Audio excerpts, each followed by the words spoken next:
forma isso desequilibra o time ou torna uma equipe mais fácil de ser marcada? Isso foi planejado por você? Eu acho que a partida hoje, é importante a gente sempre frisar que o futebol ele não é injusto, né? E ele não absorve erros mais contundentes, né? Tanto na hora de empurrar a bola para o gol, quanto na hora, né, de defender lá atrás, né? O que eu vi do primeiro tempo foi um primeiro tempo com muito controle, né, com boas oportunidades, porém não transformando elas em gol. No segundo tempo, né, com as mudanças, naturalmente a gente se abre um pouco mais, fica com um pouco mais do controle da bola, mas também não oferecemos campo ao adversário, que passou a nos contra-atacar, mas com uma boa segurança defensiva, né? Tivemos menos finalizações do que no primeiro tempo, mesmo com jogadores mais leves e de características diferentes da forma como a gente entrou, né? O fato da gente ter mais jogo pelo lado esquerdo se deve, né, característica do lado, que é o Ferreira da individual, né, o Diogo tem mais profundidade do que o Tonhão pelo lado, mas sobretudo porque a gente também tem mais jogadores que caem por aquele lado por característica. O próprio Elias é um jogador que tem mais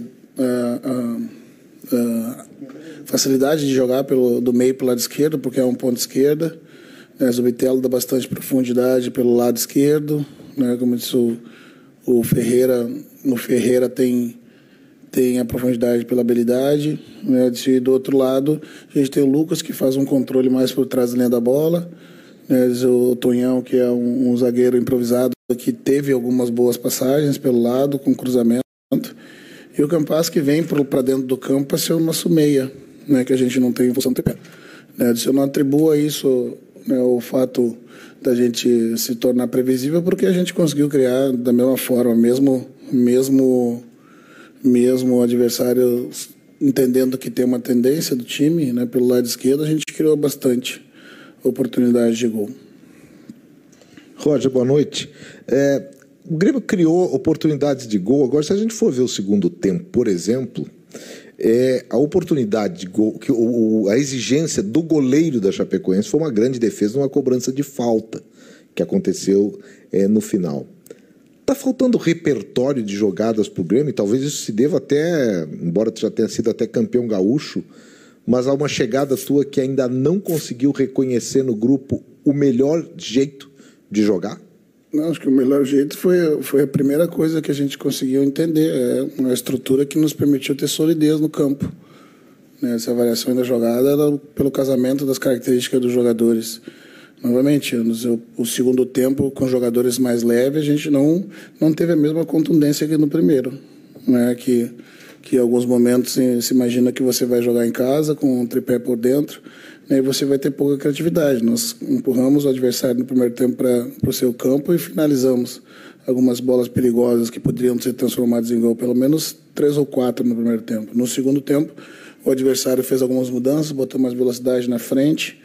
A gente ainda seguiu com o controle do jogo, mas não conseguimos acionar as profundidades e as jogadas de lado, né, as definições de último terço, as escolhas, né, por vezes um passe, um controle a mais, um drible a mais, né, esperando uma melhor oportunidade, por vezes se perde espaços preciosos que tu pode atacar.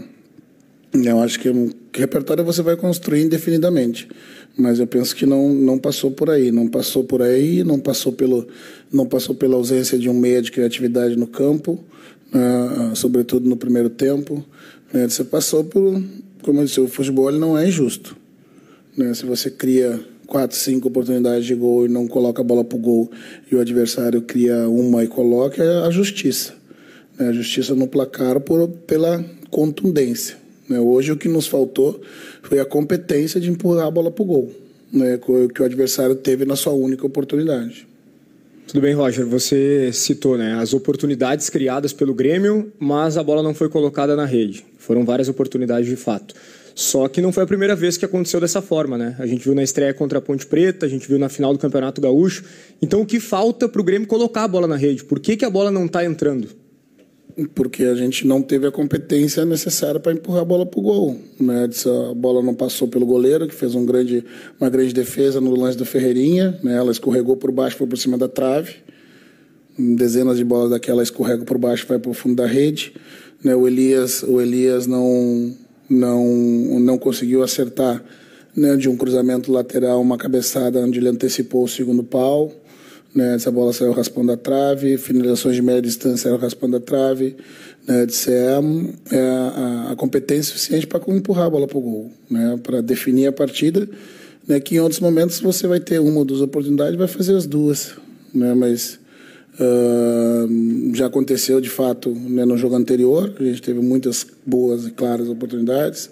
No jogo contra o Ipiranga, no primeiro jogo também nós criamos bastante e a bola não entrou. Eu acho que é um problema menor para ser solucionado, né, do que a gente está aqui falando das poucas e raras oportunidades que a gente não consegue construir, né. Isso é trabalhar, né, na semana as questões de finalizações dentro do modelo, entender como é que foram as oportunidades criadas e como é que foram as finalizações, né, para recuperar esses pontos que nós deixamos em casa, né. Foram pontos preciosos, né. Não dá para a gente dizer que é começo de competição, porque é 3 pontos que a gente deixou de botar na conta que nós vamos ter que recuperar fora. A impressão que passa, Roger, para quem está assistindo, é que à medida em que o Grêmio cria e não converte, parece que vai pesando um pouco o clima dentro de campo, inclusive. O jogador já perde um pouco mais a confiança que ele tinha no início do jogo. É a sensação que tu tens também, e como isso é trabalhado, e como isso pode ser trabalhado, à medida que, assim como falávamos lá em Campinas, depois do jogo, se aquela foi uma amostra de Série B, hoje foi semelhante, né? Um time que não atacou, que se propôs a ficar esperando o Grêmio. Isso vai ser uma tônica dentro da Série B. Como trabalhar isso nessa questão que eu te coloco? Com a dúvida que nós teríamos, né, que todos nós, né, vocês e até mesmo a gente, né, se o modelo conseguiria promover um volume de jogo, né, dentro de casa com as equipes que jogam retrancadas. Essa é a prova que a gente consegue, né? Nós geramos perigo de gol ao adversário. Né, esse tema que tu frisou, foi objeto de 2 conversas das reuniões que nós tivemos na semana. Né, porque eu tenho falado para os atletas, é preciso gerar volume, né, é preciso ter a bola, mas é preciso ter contundência, é preciso ter a competência para empurrar a bola para o gol. Né, porque à medida que o tempo passa, acontecem alguns fenômenos. Né, primeiro, né, o adversário começa a acreditar que a sua estratégia está dando certo. Né, do nosso lado, a gente começa a perder um pouco ou ficar mais ansioso para definir um lance no tempo diferente do que ele deveria, e vai trazendo um ambiente, né, da arquibancada, né, de ansiedade para dentro do campo. Né, isso tudo acaba conspirando contra a gente. Na entrevista do jogo contra a Ponte, eu salientei, se os jogadores que erraram os gols não fossem jogadores que têm como característica positiva a finalização, ok.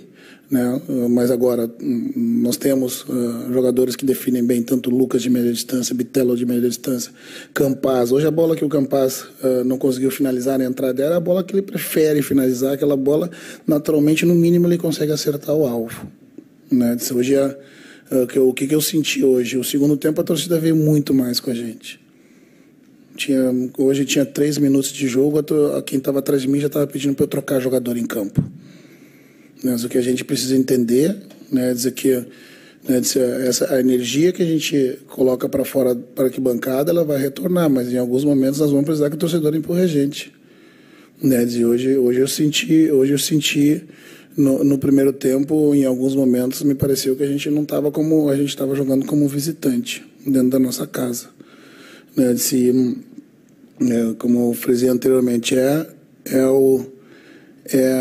foi tema de conversa justamente, tem que empurrar a bola para o gol, né? Empurra a bola para o gol, né? E se impõe técnica, física e moralmente, né? Existe um jogo emocional, né? Que quando você finaliza, o adversário passa a acreditar que a sua estratégia não está funcionando, né? As defesas difíceis do adversário começam a fragilizar emocionalmente o adversário, assim como quando a bola não entra, começa a fragilizar a nossa, não tem dúvida nenhuma. Ô Roger, ainda um pouco sobre essa questão do ambiente, né? Ficou muito marcado o Diogo Barbosa, depois do lance do gol, cada vez que ele tocava na bola era vaiado, né? Isso cria uma dificuldade a mais ainda para você trabalhar isso, ou como dá para lidar com isso e com o jogador diretamente? Cria, mas né, eu tento extrair dos jogadores, né, o melhor dentro das nossas motivações do vestiário. A gente sabe que, infelizmente, em alguns momentos, né, a gente vai enfrentar, mesmo dentro de casa, um ambiente que não é favorável. Gostaria que fosse sempre como foi no segundo tempo, né? Mas eu sei, a gente sabe, entende que não vai acontecer. E a gente tem que ter o equilíbrio dentro de campo para entender e assimilar tudo isso, né? Foi um lance infeliz de uma bola que a gente controlou o tempo inteiro, né? A bola entrou nas costas do Diogo, né? E saiu o lance de gol. Né? Já aconteceu outras vezes no outro lado, mas a gente conseguiu consertar e não sai, não fica marcado. Quando o lance acaba sendo marcado com o gol e o gol da vitória do adversário, a gente vai ser cobrado, o atleta vai ser cobrado por isso. Vai passar tranquilidade, né? E saber que nossas soluções estão aqui dentro do vestiário, né? Com o nosso grupo.